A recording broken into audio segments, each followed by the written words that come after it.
attract. Attract to yourself that which you desire. What you desire desires you. Or what you want wants you. And it's really coming to understand that there is an energy that will bring things to you, that will have things begin to show up. And this is not to say that you just put out your manifestation desire and then just sit around and wait for some huge magnet in the sky to just turn on and be facing towards you and have everything just go, there it is. There's an element of working with this divine universal force that is everywhere and a part of this divine essence. It is a divine creation. As you become more tuned into this divine consciousness, you begin to see that there's really a spiritual solution to every problem in your life. That the things that don't seem to be working, the problems that you may have, whatever they are, in relationships, in finances, in healing, and so on, that there is a solution in the physical plane that requires you to get up and do certain kinds of things and act in certain ways. But in back of that action is a thought. And the same force or the same power that moves waves to particles, which is the act of creation, also moves your pictures or your thoughts into the world of form. The same intelligence, the same energy that moves a star across the sky moves a thought across your mind. This energy, this attractiveness, this attraction, this pull towards you and realignment of your intention with divine purpose is something that we can't measure in the physical world the way we would like to be able to measure, the way we can measure ohms and watts and so on when we're talking about electricity. Nevertheless, it is exactly the very same power, and the power that allows for anything to go from wave to particle also is behind your ability to think, and therefore your ability to picture, and your ability to decide what it is that you do desire.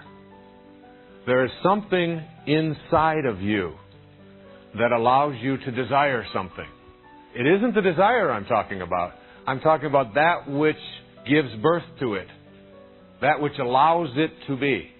The analogy here is when you begin to take care of your body in a certain way and to treat it well, to give it plenty of water, to avoid toxins, to give it the rest that it needs, to nourish it with the proper vitamins and minerals, to give it the proper amount of exercise, to do the things that show that you are respectful of this garage that is housing your soul. It becomes automatic. It isn't any longer something that you have to struggle with, that you have to work on, and that you have to think about all the time. You go to automatic. It's a lot like writing also, and creating, and painting, and music. You know, when Picasso was interviewed about his painting, and they asked him, how do you paint? He said, when I go into the studio, I leave my body and my mind at the door, the way the Muslims leave their shoes before they enter the mosque. And I just allow my spirit into that world.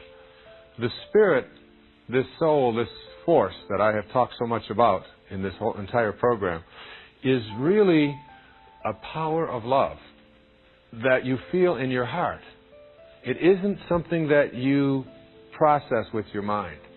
But when you understand it and know that it is an energy that is working, that brings things into the world, into your world, realigns you, if you will, with what it is you'd like to create or have for yourself, you begin to cooperate. See, this divine intelligence will cooperate with you. But again, only if you feel that you're worthy, and only if you know that you and it are connected. The minute you sense any sense of separation, it shuts off. The minute you place an obstacle there, it will shut off. I'll give an example of how this energy works in overcoming some of the things that are struggles for most people in our lives. Most of us have addictions of one kind or another.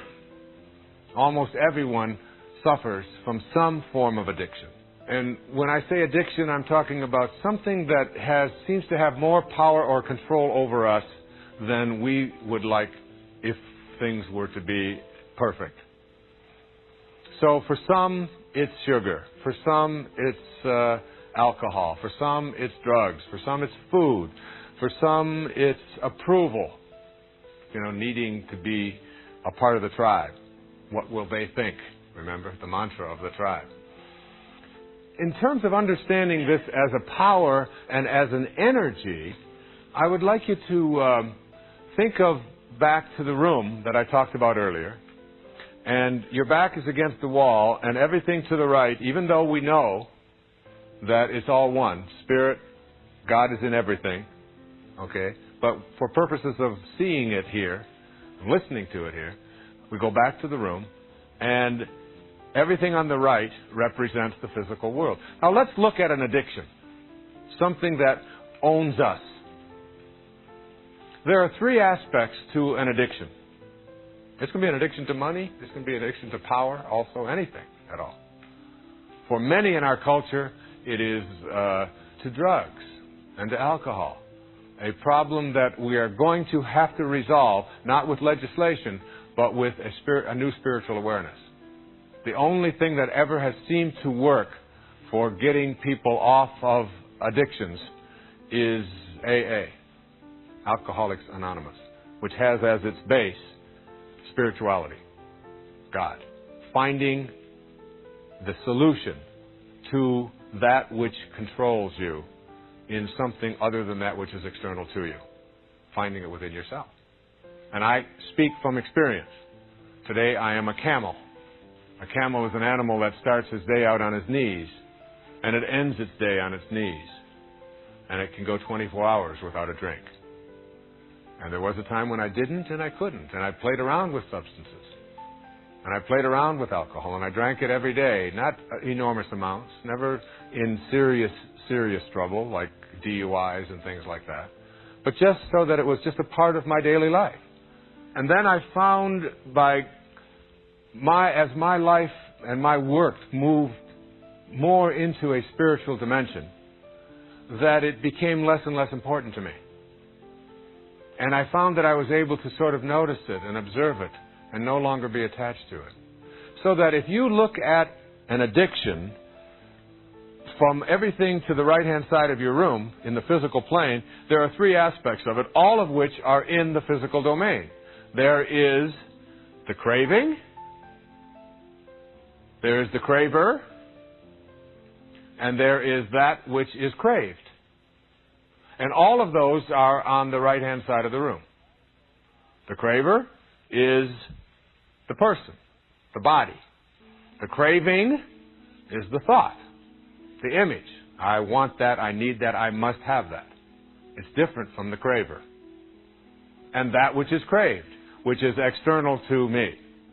The cocaine, the marijuana, the drugs, the sugar, the hot fudge sundae, the whatever it is.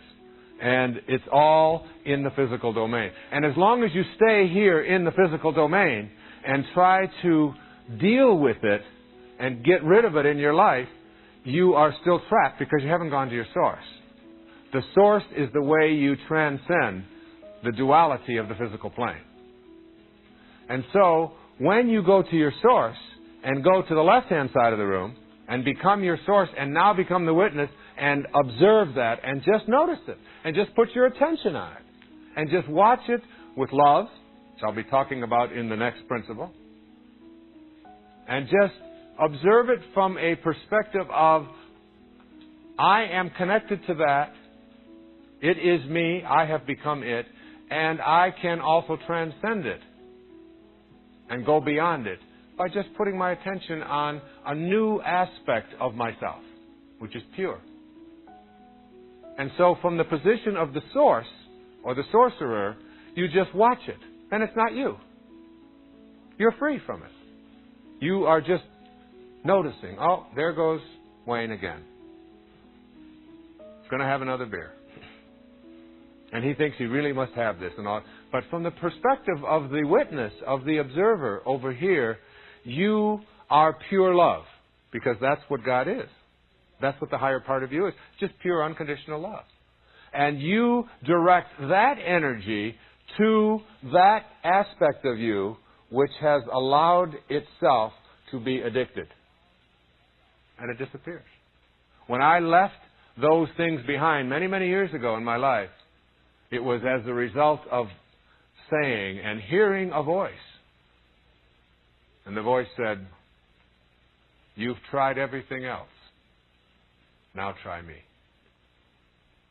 And when I went there and truly went there, and then began my manifestation meditation on that, it was gone. And now today, I can look at those things that I used to crave, those cravings. I can look at the craver and all that is craved, and I can laugh at it.